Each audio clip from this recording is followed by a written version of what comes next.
வணக்கம். இது நம்ம கிச்சன். நம்ம கிச்சன்ல நீங்க என்ன பண்ண போறீங்கன்னா, இது யாரும் செஞ்சு காமிச்சிருக்க மாட்டா, இருந்தாலும் தெரியாதவான்னு தெரிஞ்சுக்கணும், வேஸ்ட் பண்ண வேண்டாமே சொல்றேன்.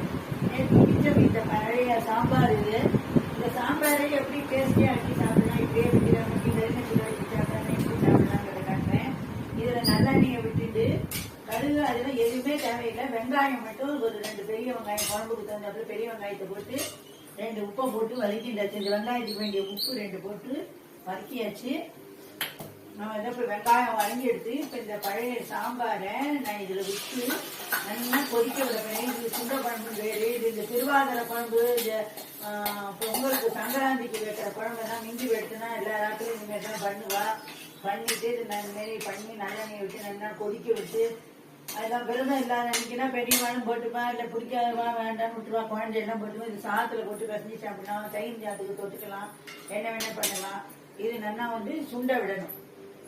சுண்ட விட்டு வச்சுட்டோம்னா இது ரொம்ப டேஸ்டா இருக்கும். முதல் நாளுக்கு சாம்பாரை விட இது ரொம்ப டேஸ்டா இருக்கும். இதுக்கு ஒரு பொடி ஒன்று இருக்கு.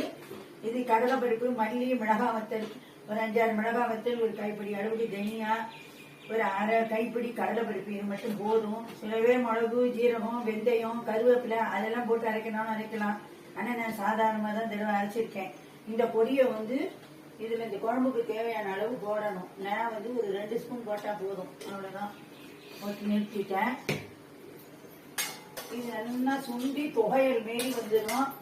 வந்த உடனே எடுத்து வச்சுட்டேன்னா அது நல்லா இருக்கும்.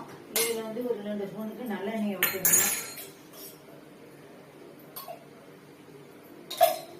வேற தேங்காய் எண்ணெய் விடக்கூடாது, டேஸ்ட் போயிடும்.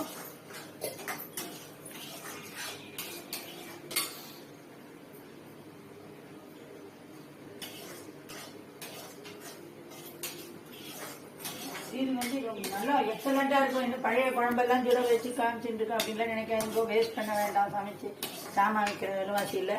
விரதம் இல்லாத அன்னைக்கு இனிமேல் மிச்சம் இருந்ததுன்னா இனிமேல் செஞ்சு சாப்பிடலாம். மோஸ்ட்லி மிச்சம் மீறாம சமைச்சு சாப்பிடுங்க, அதுதான் நல்லது உடம்புக்கு. போதும், இந்த அளவுக்கு கொதிச்சது போதும், எடுத்துடலாம்னா எடுக்கலாம். இல்லைன்னா நல்லா நல்லா புகையில மாதிரி வரணும், அந்த அளவுக்கு கொதிக்க விடணும்னா இன்னும் கொஞ்சம் நேரம் வச்சு கொதிக்க விடலாம். ரொம்ப மேல எண்ணெய் பிரிஞ்சு வந்துட்டு போதும், அந்த பதம் இது போதும். இதை நான் சர்விங் டிஷ்ஷுக்கு மாற்றிடுறேன்.